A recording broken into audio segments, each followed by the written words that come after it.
Chào mừng các bạn đến với kênh Mẹ vào bếp. Hôm nay mình sẽ hướng dẫn các bạn làm món thịt ba chỉ chiên giòn với nước mắm chua ngọt nhé. Chúng mình cùng vào bếp nào.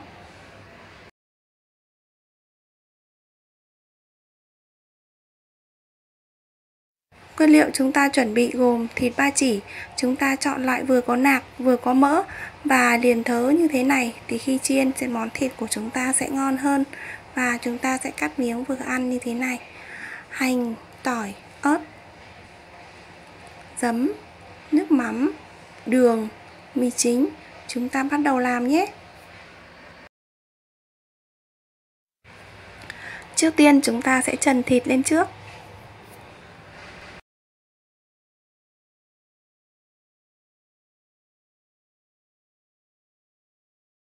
Thịt sau khi trần chúng ta sẽ đem đi rửa sạch và xăm toàn bộ phần bì. Mục đích là giúp cho khi chiên món thịt của chúng ta ngon hơn và cái phần bì sẽ giòn và xốp hơn.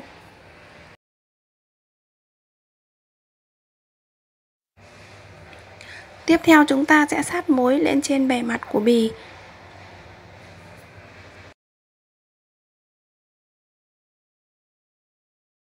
Tiếp theo ta sẽ sát một lớp giấm lên trên bề mặt của bì.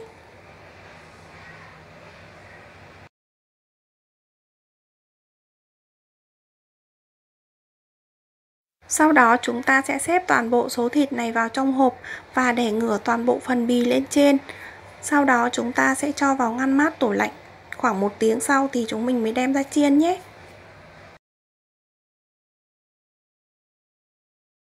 Tiếp theo chúng ta sẽ đập dập phần hành, tỏi, ớt.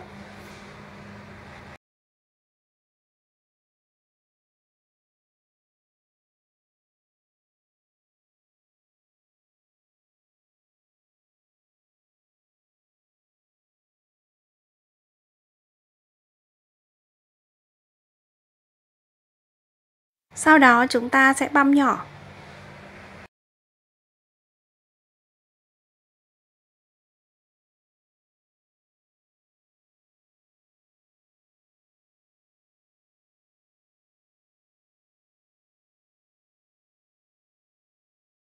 Tiếp theo chúng ta sẽ pha nước sốt. Đổ phần nước mắm và đường, mì chính,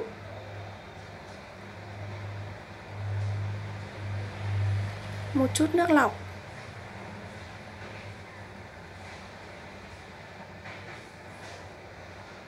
và cuối cùng là giấm. Sau đó chúng ta sẽ dùng đũa để khuấy đều cho tan phần đường và phần mì chính.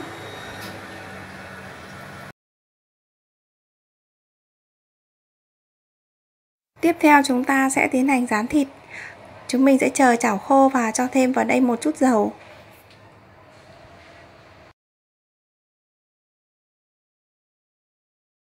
Khi dầu sôi chúng ta sẽ cho thêm vào đây một chút bột năng, hoặc các bạn có thể thay bột bắp cũng được nhé.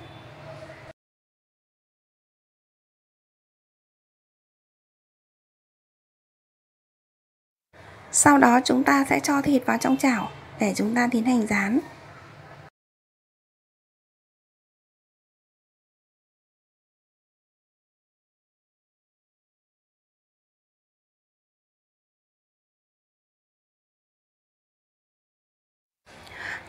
Tiếp theo chúng ta sẽ lật đều các bề mặt của thịt khi thịt đã vàng.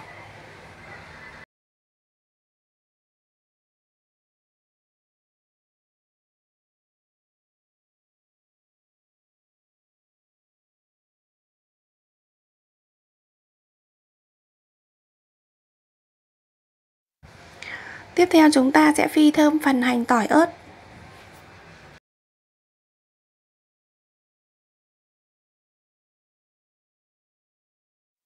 Khi phần hành, tỏi, ớt chuyển sang màu vàng nhạt, chúng mình sẽ đổ phần nước mắm vừa pha ban đầu vào.